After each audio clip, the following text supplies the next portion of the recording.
आज का जो टॉपिक है ड्यूलिज्म और डाइकोटोमी इन ज्योग्राफी पर हम लोग को बात करना है। ड्यूलिज्म और डाइकोटोमी सिनोनिम्स के रूप में यूज किए जाते हैं, परंतु इनमें फिर भी अंतर है। ड्यूलिज्म भूगोल में फिलोसफिकल बैकग्राउंड के आधार पर या आइडिया के आधार पर भूगोल में दो विपरीत उपागम या विचारधाराओं को उत्पन्न करता है। वहीं डाइकोटोमी भूगोल में स्ट्रक्चरल ब्रांचिंग के रूप में जाना जाता है, यानी भूगोल को संरचनात्मक विभाजन के रूप में रखता है।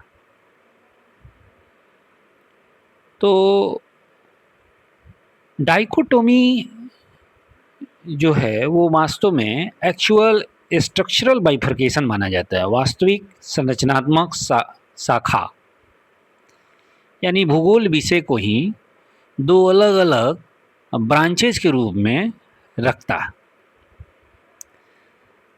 यानी एक ही विषय का दो पारस्परिक व्यापक सबफील्ड्स के रूप में रखता है।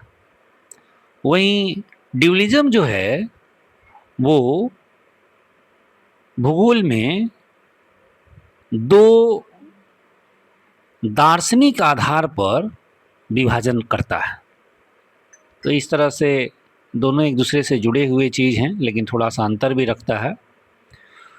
Geography has a long faced methodological debates about its scope and approach. भूगोल में विषय क्षेत्र और उपागम को लेकर लंबे समय से विधि तंत्रात्मक विवाद चलता रहा। These dualism are not unique to the geography. ये जो द्वैतवाद है भूगोल में यूनिक नहीं है, बल्कि विभिन्न विषयों में भी इस तरह का ड्यूलिज्म रहा है। पोस्ट रेनासे पीरियड्स के दौरान यूरोप में ड्यूलिज्म्स भूगोल में उभर के आया। अर्ली जोग्राफर्स का अगर देखा जाए तो उसमें हेरोडोटस रीजनल अप्रोच के रूप में भूगोल को लिए हैं, जिसमें ट्राइब, नेशन और उसके फिजिकल सराउंडिंग्स का अध्ययन किया जाता था। एस्ट्रेबो ने भी फिजिकल बाउंड्री के आधार पर रीजनल ज्योग्राफी को ही महत्व दिए थे। टॉलमी ने मैथमेटिकल ज्योग्राफी को महत्व दिया था। हिपोक्रेटस, एरिस्टोटिल, जेनोफोन, आर्यभट्ट, अल मसूदी, अल बरूनी, अल इदरीसी, इब्न खाल्दुन, ये लोगों ने मानव पर्यावरण के संबंधों को आधार बनाया।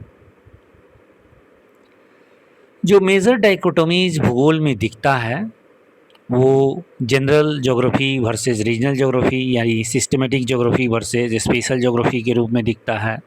Physical geography versus human geography के रूप में, historical geography versus contemporary geography, ऐतिहासिक भूगोल वर्सेस समसामयिक भूगोल, functional regions versus formal regions के रूप में दिखता है। इसी तरह से डिटर्मिनिज्म वर्सेस पॉसिबिलिज्म पहले पिछली वीडियो में हम लोग देख चुके हैं। ये तो भूगोल में ड्यूलिज्म का क्या प्रभाव रहा, भूगोल में इससे विशेषीकरण में वृद्धि हुई और इस विशेषीकरण से भूगोल में विभिन्न ब्रांचेज उभर के आए, जैसे कि geomorphology, climatology, hydrology, agriculture geography, land use geography, population geography. ये सब स्पेशलाइजेशंस के थ्रू विभिन्न विषयों के रूप में ब्रांच दिखाई पड़ता है।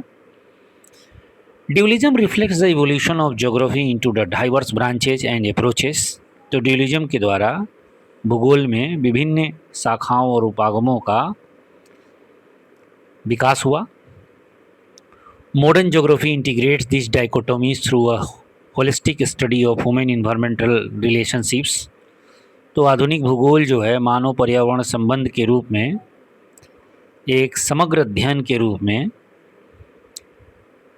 इन द्वैतवाद को इंटीग्रेट करता है।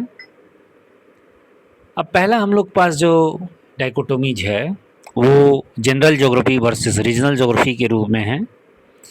जनरल ज्योग्राफी और रीजनल ज्योग्राफी का जो सिस्टमेटिक और स्पेशल ज्योग्राफी के रूप में मुद्दा उठाया था वो सर्वप्रथम बर्नार्ड बेरेनियस ने 17वीं शताब्दी में उठाया था। उन्होंने भूगोल को जनरल या सिस्टमेटिक ज्योग्राफी, स्पेशल और रीजनल ज्योग्राफी में बांटे थे। जनरल ज्योग्राफी में कुछ भौगोलिक फिनोमिना को चुन लिया जाता है और एक एक कर कर पूरे वर्ल्ड लेवल पर उसका अध्ययन किया जाता है। जैसे कि क्लाइमेट का, तो पूरे वर्ल्ड क्लाइमेट का अध्ययन करते हैं, पॉपुलेशन, वर्ल्ड पॉपुलेशन का अध्ययन करते हैं, लैंड फॉर्म्स, पूरे वर्ल्ड के लैंड फॉर्म्स का अध्ययन किया जाता है। तो इस तरह का जनरल ज्योग्राफी होता है जो मूल रूप से जनरल लॉज, प्रिंसिपल और कॉन्सेप्ट बनाने के लिए होता है। जनरल ज्योग्राफी में वैज्ञानिक और विश्लेषणात्मक उपागम का प्रयोग किया जाता है, यूनिवर्सल लॉज को खोजा जाता है और दूसरे भी क्रमबद्ध विज्ञानों से प्रभावित होकर भूगोल में जनरलाइजेशंस किया गया। कुल मिला के इसमें जनरलाइजेशंस किया जाता है। इसमें टॉपिक्स, जैसे कि मान लीजिए कि क्लाइमेट की टॉपिक है तो वर्ल्ड की क्लाइमेट के बारे में अध्ययन किया जाता है, न कि स्पेशल प्लेसेस का। तो कुल मिलाकर इसमें जनरलाइजेशंस किया जाता है, भौगोलिक घटनाओं का जनरलाइजेशन, सामान्यीकरण किया जाता है। रीजनल ज्योग्राफी में किसी पार्टिकुलर रीजन्स के यूनिक फीचर्स को खोजा जाता है, जैसे कि किसी स्थान का physical, human, economic, cultural activity को एक साथ देखते हैं। एरिया ओरिएंटेड और वर्णनात्मक होता है, ये क्षेत्र आधारित और वर्णनात्मक होता है। रीजनल यूनिकनेस पर बल दिया जाता है, एरियल डिफ्रेंसिएशंस पर इसमें बल दिया जाता है, कोरोलॉजी से जुड़ा होता है और किसी एक प्रदेश के भौगोलिक घटनाओं के बीच में इंटरेक्शन देखते हैं इसमें। रिचर्ड हार्टसोन्स ने रीजनल अप्रोच को बढ़ाया और एरियल डिफ्रेंसिएशन जैसे टर्म्स को क्वाइन किए इन्होंने। और ज्योग्राफी को उन्होंने माना था कि ज्योग्राफी जो है वो मूल रूप से रीजनल ज्योग्राफी का सब्जेक्ट है, जिसको फ्रेडकर्ट सेफर्ड ने आलोचना किया था। एक्सेप्शनलिज्म इन ज्योग्राफी कर रिचर्ड हार्टसोन का उन्होंने आलोचना किया था। हालांकि हम लोग को पता है एक्सेप्शनलिज्म इन ज्योग्राफी सर्वप्रथम इमैनुअल कांट ने दिया था। और इस तरह से फ्रेडकर्ट सेफर्ड ने भूगोल को सामान्यीकरण करने पर बल दिया, नोमोथेटिक ज्योग्राफी को बताया इडियोग्राफिक के जगह। रीजनल स्टडी को वर्णनात्मक अध्ययन जो हम लोग रीजनल स्टडीज़ का करते हैं उसको इडियोग्राफिक कहते हैं। यानी रिचर्ड हार्टसोन के अनुसार इडियोग्राफिक मूल उद्देश्य था ज्योग्राफी का, जबकि फ्रेडकर्ट सेफर्ड के अनुसार नोमोथेटिक अध्ययन यानी सामान्यीकरण पर बल दिया गया। अलेक्जेंडर वान हम्बोल्ट जो हैं इन्होंने भी सिस्टमेटिक और रीजनल ज्योग्राफी के बीच में अंतर स्पष्ट किया था कि ये जनरल ज्योग्राफी को ही महत्वपूर्ण मानते थे। कॉस्मोग्राफी इनका हम लोग को याद है, कॉस्मोग्राफी को इन्होंने दो पार्ट में बांटा था। यूरेनोग्राफी जिसमें डिस्क्रिप्टिव एस्ट्रोनॉमी का अध्ययन करते हैं, वर्णनात्मक खगोल शास्त्र के बारे में, वैसे और इसी तरह से ज्योग्राफी में हम लोग पृथ्वी पर विभिन्न घटनाओं के संबंधों का अध्ययन करते हैं। उन्होंने एम्पिरिकल रिसर्च को महत्व दिया, अनुभवात्मक अनुसंधान को, इंडक्टिव आगमनात्मक विधि का यूज किया, comparative study of the regions पर फोकस किए और यूनिटी इन डाइवर्सिटी में विश्वास किए थे। हालांकि उन्होंने इसके लिए यूनिटी इन नेचर का यूज किया था, टेरेस्ट्रियल यूनिटी का कॉन्सेप्ट इन्होंने दिए थे। तो कुल मिला के जो वान हम्बोल्ट थे उन्होंने भूगोल को जनरल ज्योग्राफी और सिस्टमेटिक ज्योग्राफी पर बल दिया।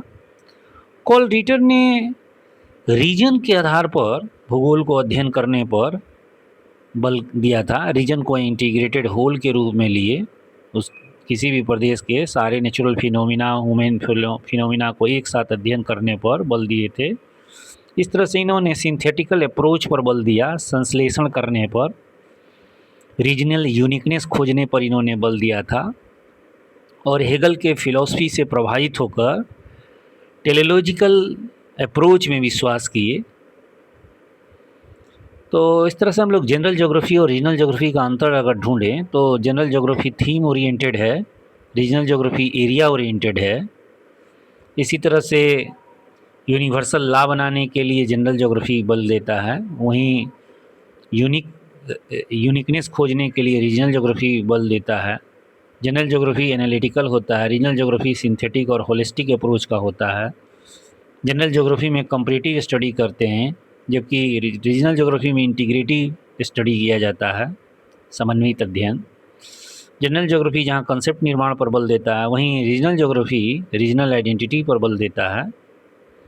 तो इस तरह से हमबोल्ट और रीटर हम लोग देखे थे, मॉडर्न ज्योग्राफी का इन्होंने वैज्ञानिक नींव रखा था और माना था कि ज्योग्राफी तथ्यों का अध्ययन है, रिलेशनशिप एंड इंटरडिपेंडेंस नेचर्स में खोजता है, सिस्टमेटिक कलेक्शन ऑफ फैक्ट्स पर बल देता है, integration of facts into the coherent scientific framework. तो स्पष्ट वैज्ञानिक ढांचा में तथ्यों के बीच में समन्वय खोजता है, कॉज इफेक्ट रिलेशनशिप्स का बात करता है। हमबोल्ट मूल रूप से सिस्टमेटिक ज्योग्राफी पर बल दिए, वहीं रीटर एंथ्रोपोसेंट्रिक यानी मानव केंद्रित रीजनल ज्योग्राफी पर बल दिए। फर्डिनेंड वान रिस्टोफन ने भी अर्थ सरफेस के विभिन्न घटनाओं के समन्वय पर बल दिए थे। कुल मिलाकर इन्होंने रीजनल ज्योग्राफी को आगे बढ़ाया और कोरोलॉजी साइंस बोला, यूनिक रीजनल कैरेक्टरिस्टिक्स को खोजने पर बल दिए। Formulate hypothesis explaining the regional differences, तो रीजनल डिफरेंसेस के आधार पर विभिन्न परिकल्पनाओं का प्रतिपादन किया। और जनरल ज्योग्राफी के बारे में भी इन्होंने बताया कि इंडिविजुअल फिनोमिना का स्पेशियल डिस्ट्रीब्यूशंस के द्वारा, स्थानिक वितरण के द्वारा जनरलाइजेशंस भी करना चाहिए। इसी तरह से फ्रेडरिक रेडजल का भी जो विज़न था, उन्होंने सिस्टमेटिक ह्यूमन ज्योग्राफी दिया था, डार्विन के विकासवाद से प्रभावित थे, डिडक्टिव अप्रोच का बात किए, compared human society with the plants and animals, तो पौधे और मनुष्य के जानवरों के साथ मनुष्य का भी कंपेरेटिव स्टडी किए, ताकि बताया कि वो भी पर्यावरण के अनुकूलन करते हैं। इसी तरह से अल्फ्रेड हेटनर जो हैं, इन्होंने भी रीजनल अप्रोच पर बल दिया। उन्होंने माना कि जनरल साइंस भूगोल नहीं है केवल, बल्कि उसका मूल उद्देश्य एरियल डिस्क्रिप्शंस करना है, study and compare the unique characteristics of the regions. तो ये भूगोल का मूल उद्देश्य माने। ह्यूमन को as the integral part of regional environment माने, मानव जो है प्रादेशिक पर्यावरण का एक अभिन्न हिस्सा है। तो कुल मिला के इन्होंने कोरोलॉजी पर बल दिया। विडाल डी लाब्लास ने भी रीजनल ज्योग्राफी पर बल दिया। उनका मूल उद्देश्य स्मॉल नेचुरल रीजन्स, जिसको उन्होंने पेज कहा था, का अध्ययन भूगोल को मूल विषय माना। हालांकि इन्होंने मैन और नेचर को इनसेपरेबल बताया। और every region has a unique personality. Regional geography ही भूगोल का कोर विषय ब्लास के अनुसार भी रहा। तो ये सब हम लोग देख लिए, विभिन्न विद्वान किधर झुकाव रखते हैं सिस्टमेटिक और रीजनल ज्योग्राफी की तरफ। तो सिस्टमेटिक ज्योग्राफी जहाँ साइंटिफिक लाज पर आधारित होता है, वहीं रीजनल ज्योग्राफी में मैन इन्वायरमेंटल रिलेशनशिप्स को देखते हैं। तो ये सब हम लोग देख पाए।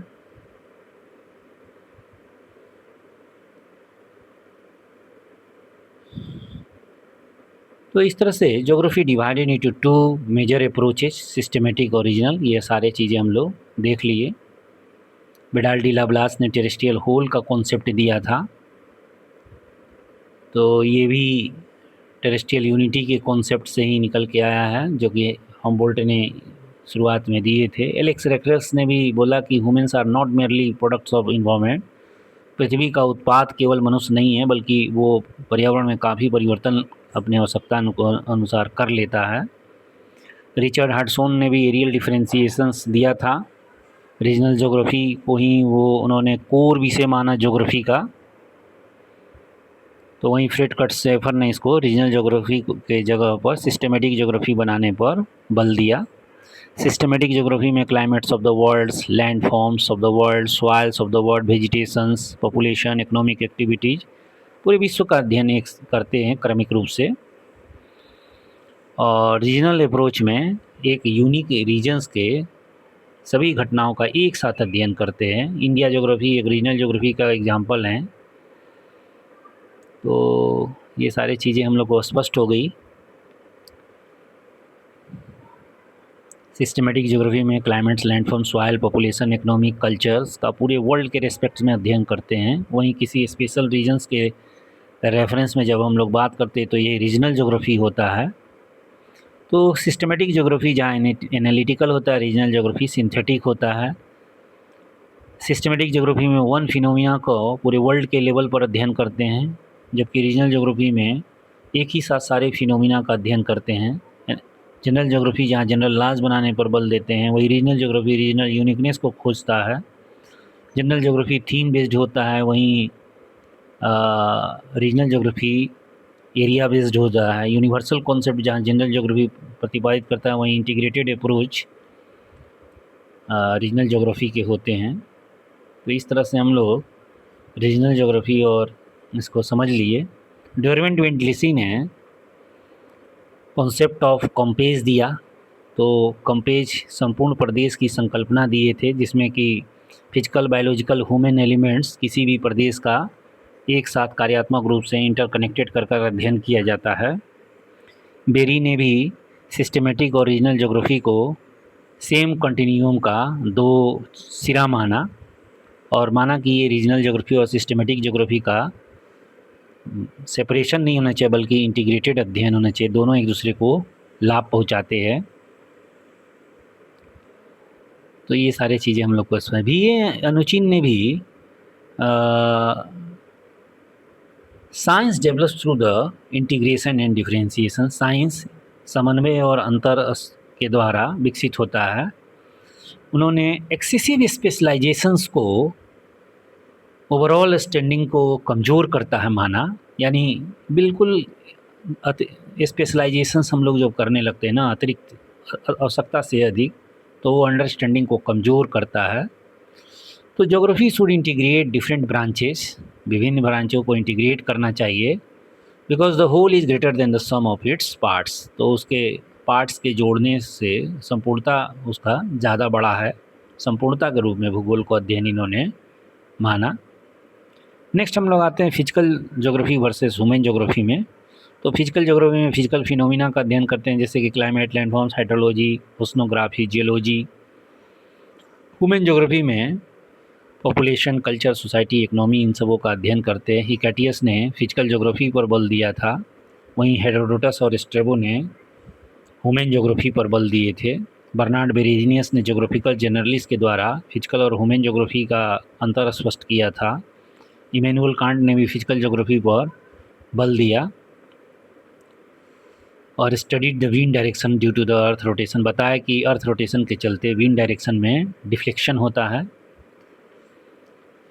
अलेक्जेंडर वान हम्बोल्ट भी इसी तरह से फिजिकल ज्योग्राफी पर बल दिए, वहीं कांट रिटर ने ह्यूमन ज्योग्राफी पर बल दिया था। विटलिसी ने functional inter relations of all geographical elements पर बल दिए। तो इस तरह से फिजिकल ज्योग्राफी की वृद्धि के लिए हम्बोल्ट को योगदान माना जाता है। यूनिटी ऑफ नेचर उन्होंने दिया इसके लिए।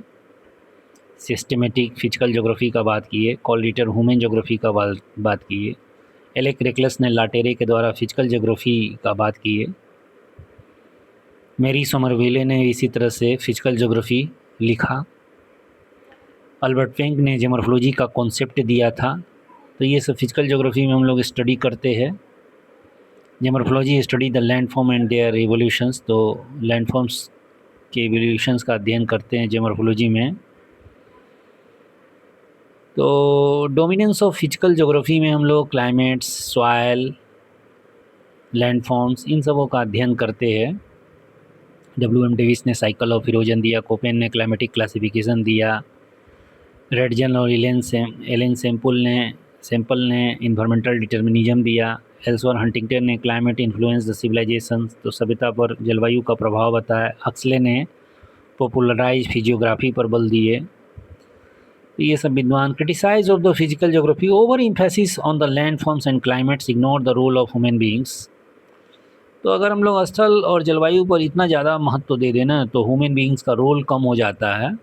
बैलेंस होना चाहिए। वुलरिज और रीस्ट argue that the human geography is more complex and can not be explain by the rigid physical laws.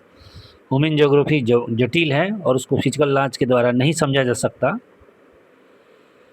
Physical geography based on the universal laws, वहीं स्टडी द नेचुरल प्रोसेसेस। वहीं ह्यूमन ज्योग्राफी जो होता है human activity और society के अध्ययन पर आधारित है। सोशल फिनोमिना आर डायनेमिक्स, जो सामाजिक घटनाएं होती हैं वो डायनेमिक होती हैं और difficult to generalize. Human geography को रीटर और रेडजल ने काफ़ी महत्व दिया। रेडजल ने सिस्टमेटिक ह्यूमन ज्योग्राफी दिया था, इसीलिए उनको फादर ऑफ ह्यूमन ज्योग्राफी भी कहते हैं। लुशियन फेब्रे ने भी मानव को बहुत इंपॉर्टेंट बताया, जो कि पर्यावरण में काफ़ी मॉडिफिकेशंस कर सकता है।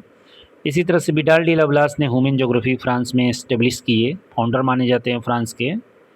और इस तरह से कल्चरल लैंडस्केप की कॉन्सेप्ट्स को उन्होंने आगे बढ़ाया था। जीन ब्रून्स ने भी प्रिंसिपल ऑफ एक्टिविटी और प्रिंसिपल ऑफ इंटीग्रेशंस के द्वारा मानव की घटनाओं को आगे बढ़ाया। ह्यूमन ज्योग्राफी को क्लासिफाई भी किए थे 3 चीज़ों में, ये सब हम लोग पढ़ चुके हैं। अल्बर्ट डिवांजिया ने विडाल डी लवलास के ह्यूमन ज्योग्राफी को ही आगे बढ़ाया। मार्क जेफरसन ने सेंट्रल प्लेस ह्यूमन ज्योग्राफी में प्राइमेट सिटी का कॉन्सेप्ट, सिविलाइजेशन रेल्स के द्वारा सभ्यता का प्रसार के बारे में मार्क जेफरसन ने प्रतिपादित किया। इसी तरह से इकोनॉमिक डिटर्मिनिज्म को डी.एन. अनुचिन ने स्टेब्लिश किया। कुल मिला के जो कंक्लूजन निकला ना, फिजिकल और ह्यूमन ज्योग्राफी दोनों एक कम्प्लीमेंट्री है, एक दूसरे का पूरक है, not opposing the branches, opposite branches नहीं है, एक साथ दोनों को अध्ययन करना चाहिए। फिजिकल ज्योग्राफी ह्यूमन ज्योग्राफी को इन्फ्लुएंस करता है और ह्यूमन ज्योग्राफी फिजिकल ज्योग्राफी को इन्फ्लुएंस करता है। सेपरेटली अध्ययन करना सही नहीं माना जाता है। हिस्टोरिकल ज्योग्राफी और कंटेम्प्रेरी ज्योग्राफी को अगर देखा जाए तो हिस्टोरिकल ज्योग्राफी पास्ट के लैंडस्केप, सेटलमेंट रीजन्स और ह्यूमन एक्टिविटीज़, इन सबों पर ध्यान देता है। तो आज का जो भी चल रहा है ज्योग्राफी, वो भी कुछ दिन के बाद हिस्टोरिकल ज्योग्राफी में कन्वर्ट हो जाएगा। कंटेम्प्रेरी ज्योग्राफी से वर्तमान में जो landscape, settlement region, human activities का जो अध्ययन करते हैं वो कंटेम्प्रेरी ज्योग्राफी कहलाता है। तो इस तरह से देखते हैं ना कि इसको वर्सेस कहना कि ऐतिहासिक भूगोल बनाम सामयिक भूगोल, ये बहुत सही नहीं है, क्योंकि हर वर्तमान इतिहास बन जाता है।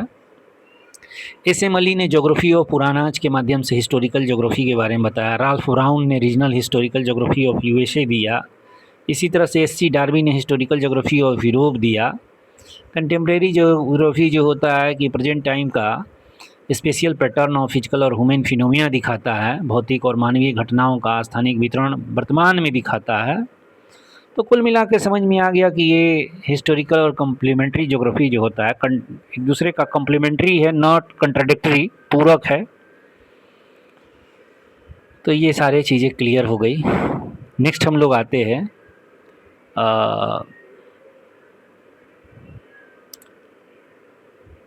नेक्स्ट जो हम लोग का है फंक्शनल और फॉर्मल रीजन्स पर आए।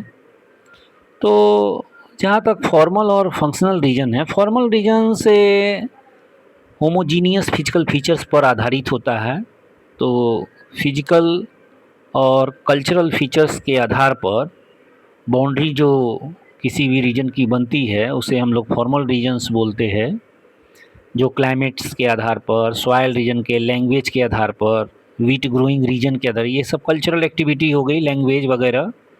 तो नेचुरल और कल्चरल एक्टिविटीज़ के आधार पर जो होमोजीनियस रीजन होते हैं उनको हम लोग फॉर्मल रीजन्स कहते हैं।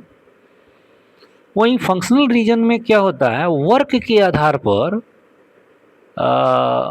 या फ्लोज एंड इंटरेक्शंस फंक्शनली के आधार पर जब होता है तो उसको हम लोग फंक्शनल या नोडल रीजन कार्यात्मक प्रदेश कहते हैं। जैसे कि एनसीआर हो गया, वो फंक्शनल रीजन का उदाहरण हो गया, या मेट्रोपॉलिटन सिटी हो गया, ये सब फंक्शनल रीजन्स के उदाहरण हैं। तो फॉर्मल रीजन और फंक्शनल रीजन्स में हम लोग को ये समझ में आया कि फॉर्मल रीजन्स नेचुरल और कल्चरल के एक्टिविटी के आधार पर बनते हैं, वहीं फंक्शनल रीजन वर्क के आधार पर होते हैं। फंक्शनल रीजन में फंक्शनल लिंकेजेज देखा जाता है। तो इस तरह से फॉर्मल रीजन और फंक्शनल रीजन्स ये भी एक डाइकोटोमी के रूप में लिया जाता है, जबकि ये भी वास्तव में एक दूसरे के लिए कम्प्लीमेंट्री की ही भूमिका कहीं ना कहीं अदा करता है। तो कुल मिला के ये सारे डाइकोटोमी हम लोग को स्पष्ट हो गया। एक और डाइकोटोमी जैसे कि नोमोथेटिक और इडियोग्राफिक्स लेते हैं। तो नोमोथेटिक क्या है कि वो जनरलाइजेशंस करता है, जनरल ज्योग्राफी की तरह है। वहीं जो रीजनल ज्योग्राफी या स्पेशल ज्योग्राफी है उसको हम लोग क्या कहते हैं, इडियोग्राफिक स्टडी मानते हैं। जैसे कि रिचर्ड हार्टसॉन ने एरियल डिफरेंशिएशंस के द्वारा भूगोल को इडियोग्राफिक स्टडी माना था, जिसमें फैक्ट्स किसी भी रीजन्स का हम लोग देखते रहते हैं, तथ्यों को देखते हैं।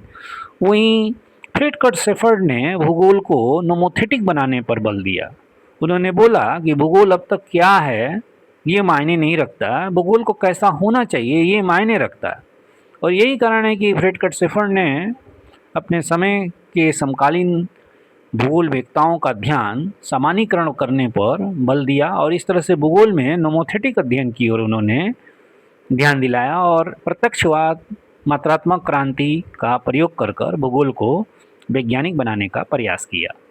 तो हम लोग को आइडिया आ गया, ये टॉपिक क्लियर हो चुका है। Thank you.